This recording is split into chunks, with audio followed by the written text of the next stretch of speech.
ಕೆಎಫ್ಐಯಲ್ಲಿ ಇವೆರಡು ಸಿನಿಮಾ ಎಲ್ಲ ದಾಖಲೆಗಳನ್ನು ನಿರ್ಮಿಸಿ ಒಂದು ಅಲೆಯಲ್ಲಿ ಕನ್ನಡ ಫಿಲ್ಮ್ ಇಂಡಸ್ಟ್ರಿಯ ಹೆಸರನ್ನು ಜಗತ್ತಿನಾದ್ಯಂತ ಮುಟ್ಟುವ ಹಾಗೆ ಮಾಡಿದ್ವು. ಆ ಸಿನಿಮಾಗಳೇ KGF part 1, part 2 and Kantara. ಮೊದಲು ಕೆಜಿಎಫ್ ಬರೀ ಕನ್ನಡದಲ್ಲಿ ನಿರ್ಮಾಣಗೊಂಡು ತನ್ನ ಕಥೆಯಿಂದ ಮತ್ತು ಎಲ್ಲ ವರ್ಗದಿಂದ ಪ್ರಶಂಸೆಗೊಂಡು ಎರಡನೇ ಭಾಗಕ್ಕೆ ವರ್ಲ್ಡ್ ವೈಡ್ ಬೇಡಿಕೆ ಇಟ್ಕೊಂಡು ದೊಡ್ಡ ಮಟ್ಟದಲ್ಲಿ ಪ್ರಶಂಸೆ ಗಳಿಸಿ ಇನ್ನೂ ಕೂಡ ಅದರ ಮತ್ತೊಂದು ಭಾಗಕ್ಕೆ ಕಾಯುವ ಕಾತುರತೆ ಹೆಚ್ಚಿಸಿದೆ ಅಂದರೆ ತಪ್ಪೇನಿಲ್ಲ. ಹಾಗೆ ರಿಷಬ್ ಶೆಟ್ಟಿಯ ನಿರ್ದೇಶನದ ಕಾಂತಾರ ಕೂಡ ಒಂದು ಡಿವೋಷನಲ್ ಕಥೆನ ಬರೀ ಕರ್ನಾಟಕಕ್ಕೆ ಪರಿಚಯಿಸಿ ನಂತರ ಅದರ ಅಪಾರವಾದ ಬೇಡಿಕೆ ಮೇರೆಗೆ ಆಲ್ ಇಂಡಿಯಾ ಬಿಡುಗಡೆಗೊಂಡು ಕನ್ನಡ ಇಂಡಸ್ಟ್ರಿಯ ಬಗ್ಗೆ ಹೆಚ್ಚಿನ ನಿರೀಕ್ಷೆ ತಲುಪುವ ಹಾಗೆ ಮಾಡಿದ್ವು. ಆದರೆ ಅವರ ಹಾದಿಯಲ್ಲೇ ಬಂದ ಕೆಲ ಮೂವಿಗಳು ಕಲೆಕ್ಷನ್ ವಿಚಾರದಲ್ಲಿ ಅಷ್ಟೇ ಅಲ್ಲ ಎಲ್ಲ ವಿಚಾರದಲ್ಲೂ ತಿರಸ್ಕಾರಗೊಂಡವು. ಅದೇ ರೀತಿಯಲ್ಲಿ ಇವಾಗ ಬರ್ತಿರೋ ಎಲ್ಲ ಸಿನಿಮಾಗಳು ಸ್ವಲ್ಪ ತಡವಾಗಿ ಕಂಪ್ಲೀಟಾಗಿ ರೆಡಿಯಾಗಿ ಬರೋಕ್ಕೆ ಪ್ಲ್ಯಾನ್ ಮಾಡ್ಕೊಂಡಿವೆ. ಅವೆಲ್ಲ ಮೂವಿ ಬಗ್ಗೆ ಹಿಂದಿನ ವಿಡಿಯೋದಲ್ಲಿ ತಿಳಿಸಿದ್ದೆ, ನೋಡಿಲ್ಲ ಅಂದರೆ ಕೆಳಗಡೆ ಲಿಂಕ್ ಇದೆ, ಪ್ಲೀಸ್ ಚೆಕ್ ಮಾಡ್ಕೊಳ್ಳಿ. ಅದಿರಲಿ, ಇವಾಗೇನಪ್ಪ ಸುದ್ದಿ ಅಂತ ಕೇಳಿದರೆ ಮೊದಲು ಬರೋದು ಯಶ್-19 ಟಾಕ್ಸಿಕ್ ಸಿನಿಮಾ ಯಾವಾಗ ಬಿಡುಗಡೆ ಆಗುತ್ತೆ ಅಂತ. ಇದಕ್ಕೆ ಕಾಯೋದು ಬಿಟ್ಟರೆ ಮತ್ತೇನು ಹೆಚ್ಚಿನ ಮಾತಿಲ್ಲ. ಆದರೂ ಕೆಲವು ಅಪ್ಡೇಟ್ಗಳು ಎಲ್ಲರಿಗೂ ತಿಳಿಸುವಂತೆ ಮಾಡೋದು ನಮ್ಮ ಕೆಲಸ ಅಲ್ವಾ.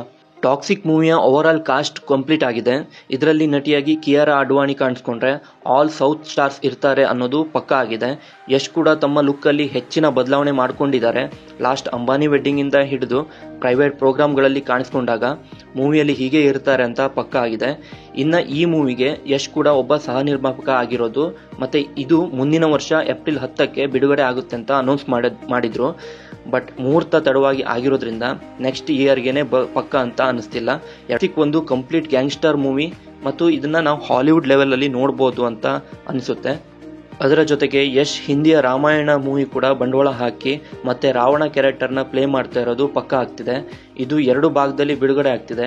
ಒಂದರಲ್ಲಿ ಹೆಚ್ಚಿನ ಪಾತ್ರ ಇಲ್ಲ, ಆದರೆ ಎರಡನೇ ಭಾಗದಲ್ಲಿ ಯಶ್ರನ್ನ ನಾವು ಕಂಪ್ಲೀಟ್ ಸಿನಿಮಾದಲ್ಲಿ ನೋಡ್ಬೋದು.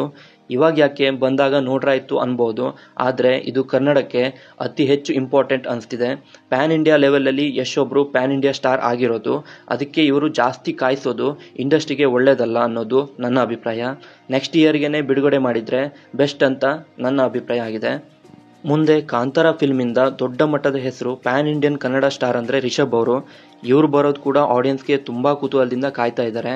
ಏಕೆಂದರೆ ಕಾಂತಾರ ಚಾಪ್ಟರ್ 1 ಅ ಲೆಜೆಂಡ್ ಅಂದರೆ ಕಾಂತಾರದ ಪ್ರೀಕ್ವೆಲ್ ಒಂದು ಸಣ್ಣ ಸೌತ್ ಕರ್ನಾಟಕದ ಆಚರಣೆನ ದೊಡ್ಡ ಪರದೆಗೆ ತಂದು ಜನರಿಗೆ ಇನ್ನೂ ಹೆಚ್ಚು ಡಿವೈನ್ ಮತ್ತು ಡಿವೈಷನಲ್ ಸಿನಿಮಾ ಮಾಡಿ ಗೆಲ್ಬೋದು ಎಂದು ತೋರಿಸ್ಕೊಟ್ರು. ಇದು ಕೂಡ 16 ಕೋಟಿ ಬಜೆಟ್ ನಿರ್ಮಾಣದಲ್ಲಿ ತಯಾರಿಸಿ ಪ್ಯಾನ್ ಇಂಡಿಯಾದವರೆಗೂ ಬೇಡಿಕೆ ಬರೋ ಹಾಗೆ ಮಾಡಿದ್ರು. ಸೊ ಕನ್ನಡದ ಮೇಲ್ಮೈಯಲ್ಲಿ ಏನೇ ಆದರೂ ತಮ್ಮ ಸಬ್ಜೆಕ್ಟ್ಗಳಿಂದ ನಾವು ಕೆಲಸ ಮಾಡಿದರೆ ಅದಕ್ಕೆ ತಕ್ಕ ಪ್ರತಿಫಲ ಸಿಗುತ್ತೆ ಅಂತ ನಂಬಿ ಪ್ರೂವ್ ಮಾಡಿದವರು ರಿಷಬ್ ಅವರು. ಹಾಗೆಯೇ ನೆಕ್ಸ್ಟ್ ಕಾಂತಾರ ಪ್ರೀಕ್ವೆಲ್ಗೆ ಹೆಚ್ಚು ಕಾಯುವ ಹಾಗೆ ಮಾಡಿದ್ದಾರೆ. ಮತ್ತು ಅದರ ಬಗ್ಗೆ ಹೆಚ್ಚು ತಿಳಿಸ್ಬೇಕೆಂಬ ಕುತೂಹಲ ಇಟ್ಕೊಂಡು ಬರ್ತಿರೋ ಸಿನಿಮಾ. ಎರಡನೇ ಭಾಗಕ್ಕೆ ಹೆಚ್ಚಿನ ನಿರೀಕ್ಷೆ ಆಡಿಯನ್ಸ್ಗೆ ಇರೋದು ಪಕ್ಕ. ಅದನ್ನು ನೋಡಬೇಕು ಅಂತಂದರೆ ಇನ್ನೂ 1 ಇಯರ್ ಕಾಯಲೇಬೇಕು. ಇವಾಗಲೇ ಹೇಳೋ ಹಾಗೆ ಎಲ್ಲ ಕೆಲಸದ ರೂವಾರಿ ರಿಷಬ್ ಅವರು. ಎಲ್ಲ ಏರ್ಪಾಡಾಗಿದೆ, ಹಾಗೆಯೇ ಕೆಲಸ ಕೂಡ ಸ್ಟಾರ್ಟ್ ಮಾಡಿದ್ದಾರೆ. ಅವರೇ ಹೇಳಿದಾಗೆ ನೆಕ್ಸ್ಟ್ ಇಯರ್ ಎಂಡ್ನಲ್ಲಿ ಬಂದೇ ಬರ್ತೀನಿ ಅಂತ ಹೇಳಿರೋದು ನಮಗೆ ಹೆಚ್ಚಿನ ಕಾಯೋ ತಾಳ್ಮೆ ಮಾಡಿದೆ ಅಂತ ಹೇಳ್ಬೋದು. ಇವಾಗ ಕಾಂತಾರ ಒಂದು ದೊಡ್ಡ ಬಜೆಟಲ್ಲಿ ಸುಮಾರು 150 ಕೋಟಿಗೂ ಹೆಚ್ಚು ಬಜೆಟ್ನಲ್ಲಿ ನಿರ್ಮಾಣ ಆಗ್ತಿದೆ. ಎಲ್ಲ ಶೂಟ್ ಮುಗಿದ ತಕ್ಷಣ ಕಾಂತಾರ ಎ ಲೆಜೆಂಡ್ ನಾವು ತೆರೆ ಮೇಲೆ ನೋಡೋದು ಪಕ್ಕ ಆಗ್ತಿದೆ.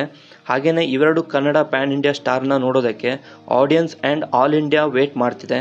ತುಂಬ ಲೇಟ್ ತುಂಬ ಒಳ್ಳೇದಲ್ಲ, ಆದಷ್ಟು ಬೇಗ ಬಂದರೆ ಆದಷ್ಟು ಬೇಗ ಕೆಲಸ ಮುಗಿಲಿ. ತುಂಬ ಲೇಟ್ ತುಂಬ ಒಳ್ಳೇದಲ್ಲ, ಆದಷ್ಟು ಬೇಗ ಕೆಲಸ ಮುಗಿಲಿ ಆ್ಯಂಡ್ ಆದಷ್ಟು ಬೇಗ ತೆರೆ ಮೇಲೆ ಬಂದರೆ ಇಂಡಸ್ಟ್ರಿಗೆ ಮತ್ತೆ ಹೊಸ ಜೀವ ಬರೋದಂತೂ ಪಕ್ಕ. ಅಲ್ಲಿವರೆಗೂ ಕಾಯೋಣ. ಅಪ್ಡೇಟ್ ತಿಳಿಸೋಕೆ ನಾನಂತೂ ಸಿದ್ಧ ಇರ್ತೀನಿ. ಹಾಗೆ ನನ್ನ ವಿಡಿಯೋಗಳು ನಿಮಗೆ ತುಂಬ ಇಷ್ಟ ಆಗ್ತಾ ಇದ್ದರೆ ಪ್ಲೀಸ್ ನನ್ನ ಚಾನಲ್ನ ಸಬ್ಸ್ಕ್ರೈಬ್ ಮಾಡ್ಕೊಳ್ಳಿ, ಹಾಗೆ ಸಪೋರ್ಟ್ ಕೂಡ ಮಾಡಿ. ಮತ್ತು ಮುಂದಿನ ವಿಡಿಯೋದಲ್ಲಿ ಮೂವಿ ರಿವ್ಯೂ ಜೊತೆ ಸಿಗ್ತೀನಿ. ಅಲ್ಲಿವರೆಗೂ ಸೈನಿಂಗ್ ಆಫ್ ಮಾಹಿ.